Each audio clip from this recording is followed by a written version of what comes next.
So, update natin sa mga baboy. Ito, may bagong panganak. Mga more than 1 week na siguro to. Or, so, malulusog oh. More than 2 weeks na to. Or 3 weeks. Ang titignan natin, may isa na iika-ika. So, titignan natin yung makakasurvive yun. Buntis pa naman. Malapit ata manganak. So, eto yung iba. Eto inbreeding to. Maliit. Maliit pa lang, nanganak na. Eto may 3. Ang liliksi nila.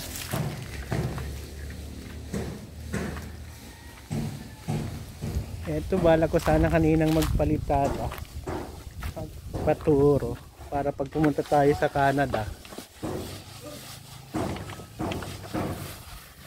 marunong tayo, kaso nga lang hapon na,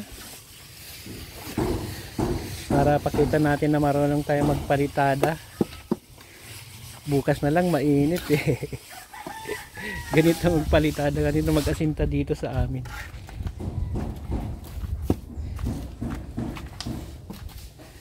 Yan. Kaya maganda yung gawa.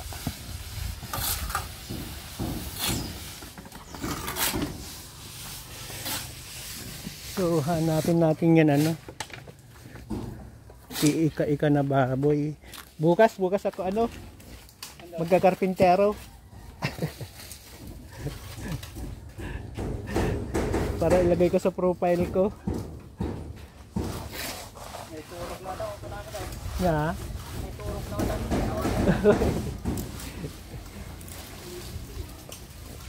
Kasi lalagyan yan bago magpalitada, lalagyan ng ano yan eh, ng parteng para may straight. Tapos pag nalagay na ng parang lalagay na yan grab. Magpapatulong ako kung paano bukas. Sana huwag umulan. Yun lang. So ang init oh. Sila kuya na. Tagal na silang gumagawa dito. Ang dami nilang papalitadahan.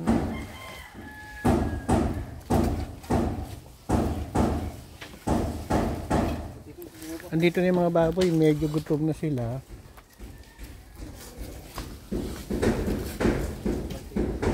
Kaya lumalapit na.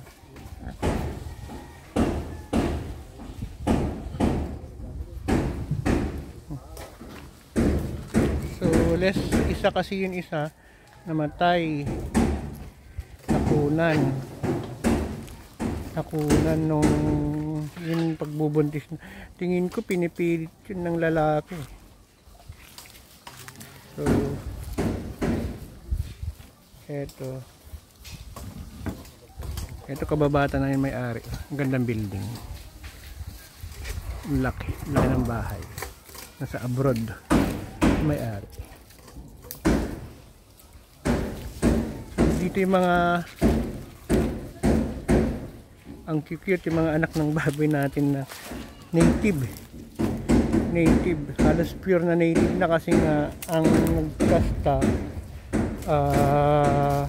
wild boar or alingo ang tawag namin dito, nahuli sa bundok tapos pinakasta sa pure na native.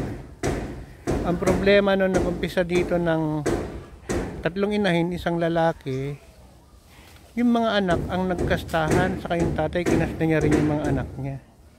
Kaya naging more than 15 na, medyo maliliit na. So mag-introduce tayo ng mga native, yung kulay puti na yan, kinasta na ng inbreeding na native pig. So titignan natin yung mga anak. Yan ang gagawin natin na pang breed up crossing. Tapos maggagawa tayo ng segregation na i-segregate natin yung mga lalaki para ipapakasta natin sa mga process na babae. Okay. Kita nyo, ang dami nila. So, hinahanap lang natin yun ika-ika. Natingin ko malapit ng mga anak.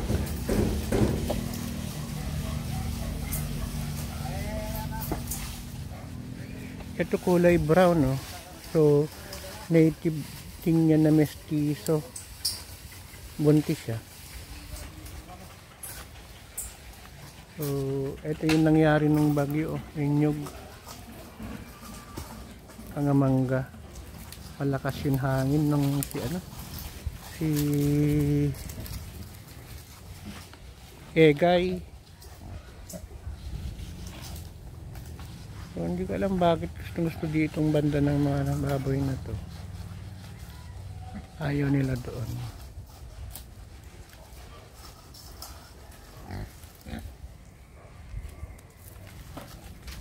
Mamaya siguro nandyan na yan ika-ika. Kasi maganitong buntis sana, maselan tong mga anak, isa-segregate muna kapag ganyang buntis bago magpanak. Nagpagawa naman yung kapatid ko ng sariling kulungan, pero bale dalawa lang yun, 3.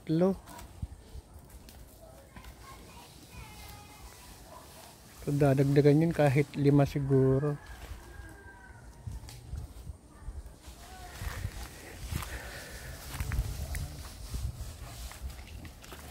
Ang gandang panoorin, ang gandang ilagay sa karton tapos iuwi sa Maynila gawing laruan.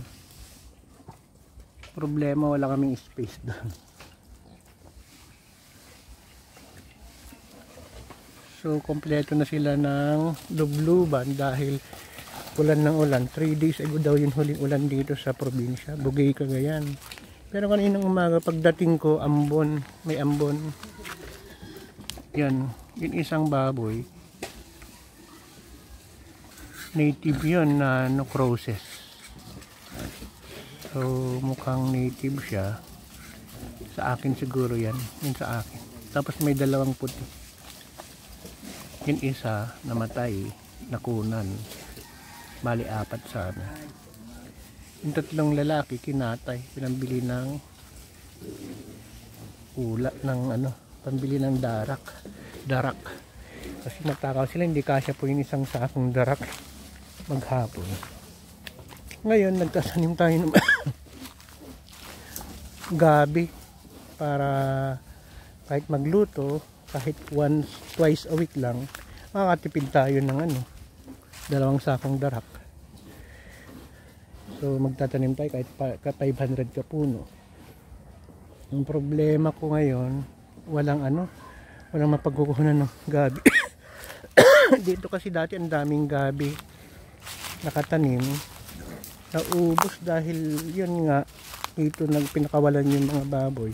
Hindi ako nakakuha ng mga binhi. Ito yung liguan nila, oh. So medyo maluwang siya. Inalagaan natin. Yung bulugan na lalaki, yung pinakamatanda, may tinali kasi parang 2 na yung nakunan, nabuntis. So 15 na lang siguro yung buntis.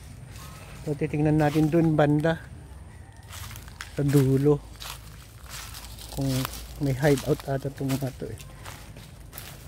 Ngayon kasi titingnan ko dahil tingin ko may mga anak ngayon within this week na isa. Hanapin natin kung or pwedeng nanganak na kasi kanina malaki na yung pepe.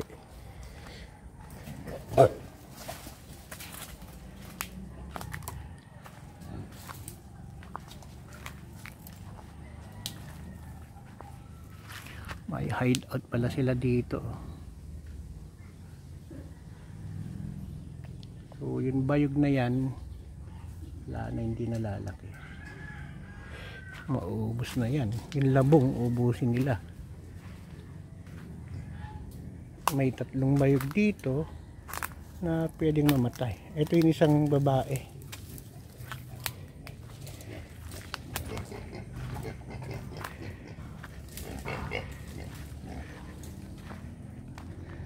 Gak. Dito malalim pa dito. Ayun isa oh. Naliligo, mainit diyan. Loko ka.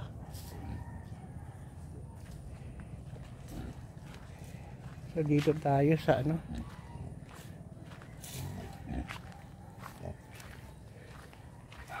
May aso dito sa loob eh.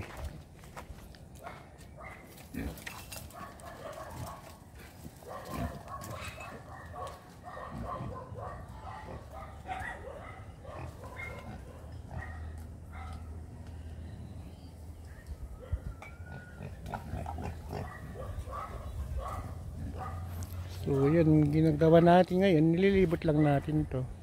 Daming suha. Pananti. Pananti. Kasangsangpat kila tatay bigat. Kasangsangpat kila tatay bigat anti. Tanod dati mang patibker ginakam na.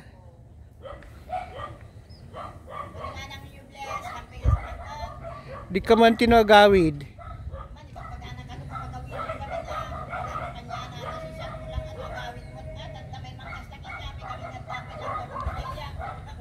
Isugarod danti.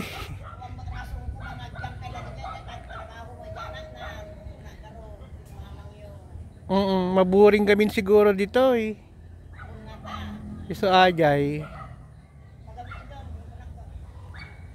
Naman bagbagabi anti tano ka. Tano pumigsan ni mamang kasi tano mapatibker laeng. Madi na katimangan.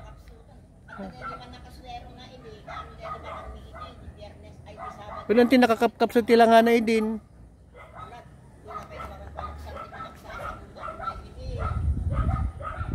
Nanti. Na-out ka, narikat ka masero anti ta ko, nagalis di ugat na di Manila, pinadpa ay editioner wa min jay. Padpadasak to nga serwan no ka rabi.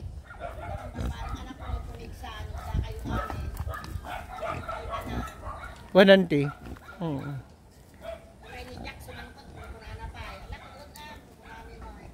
Nanti tayo tatawagan ni Jack J ko cellphone gini messenger. Sorry ko ani kahit naninanti nerita gawid ng mahampay lang anti kaya napigsapay lang ni mamang pimigsama kung kunak.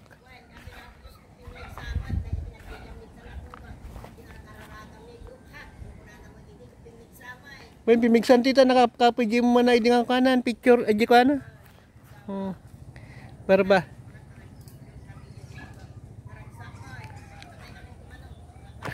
Nanti, thank you auntie ah. Ipagpasta ang pagkaran auntie. Ito mga suhan eh. Nasa may tati suayan auntie. Padasam tinangalan akong nasakit, naimas. Mga lakakinta kita nagyelo, naputas data, nasakit, naimas na ko. Ay, dumawata ang ganun auntie, rawanak ah. Ay, thank you auntie ah. Suha, ang daming bunga oh.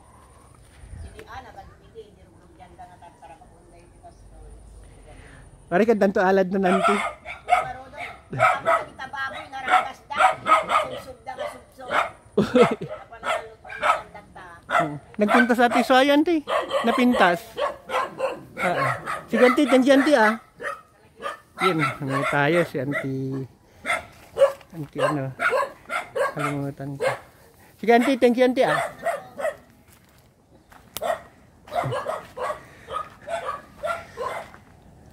Ang buhay na matay si asawa niya dati kasi na COVID ata or nagka-pneumonia. So yun, nakahingi po tayo ng isang suha, 4 yun. So isa lang para tikman natin. Ito yung magandang baboy. Yan ang ano, magandang gawing breeding materials yun, mga magiging anak niya. Yan yung padadumihin natin. Babae. Malapit mga anak. Nakunan din yan eh. Dahil nakakawala kasi yung lalaki dati. Pinipilit niyang ano, katsawin. So, yan. Mamaya magandang i-vlog pag nandito lahat sila. Lalapit sila pagpapakain. 3:00 pa lang kasi. So yan, magandang tignan mamaya. Yun, natutunan nila mag-swimming doon sa ano, doon sa ginawang semento. So mas maganda yun kasi sa mga putik, mabaho sila. So tignan nyo, nasa 50 yung baboy natin or more than, pero hindi naamoy kasi nga kalat yung tayo nila, naaarawan. So yun, nawawala yun, iika-ika. So hanapin natin, hindi ko nakita doon sa pinuntahan natin sa Chantilly pala yun, yung nagbigay sa atin ng suha. Ito mukhang masarap eh.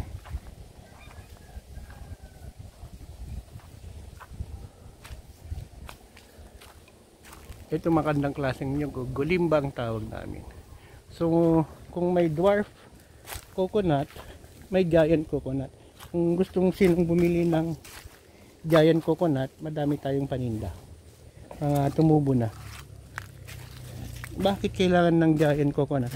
Kasi ang dwarf coconut hindi mo pwedeng gawing lumber yun, ano niya, yun kahoy. So yung mga giant coconut ngayon after maaga na rin naman silang namumunga, after 10 years namumunga din sila. So yun, magandang ano, mas maganda yung mga ganyan giant coconut para pwedeng gawing lumber, at saka mahaba yung buhay niya. Yung mga dwarf coconut ata 20 years, 25 years wala na, mamamatay na siyang kusa, di na magbubunga. So mas maganda pa rin yung mga native coconut na giant. Ang hindi natin mahanap yun, ika-ika. So hanapin natin or pwedeng nanganak na siya, malaki na kulay itim yun eh. Baka may nakita ako.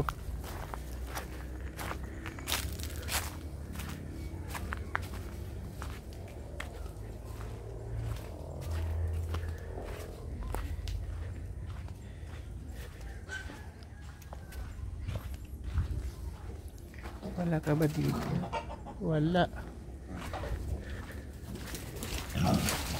Ang tutulong lang.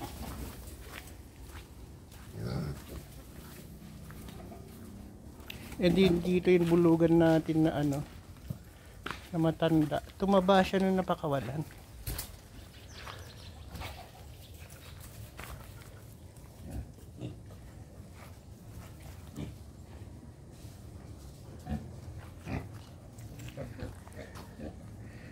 So ayan po, babay na po. Hindi natin nakita. I-picture ko mamaya pag pinapakain sila. Ito nangangagat to eh.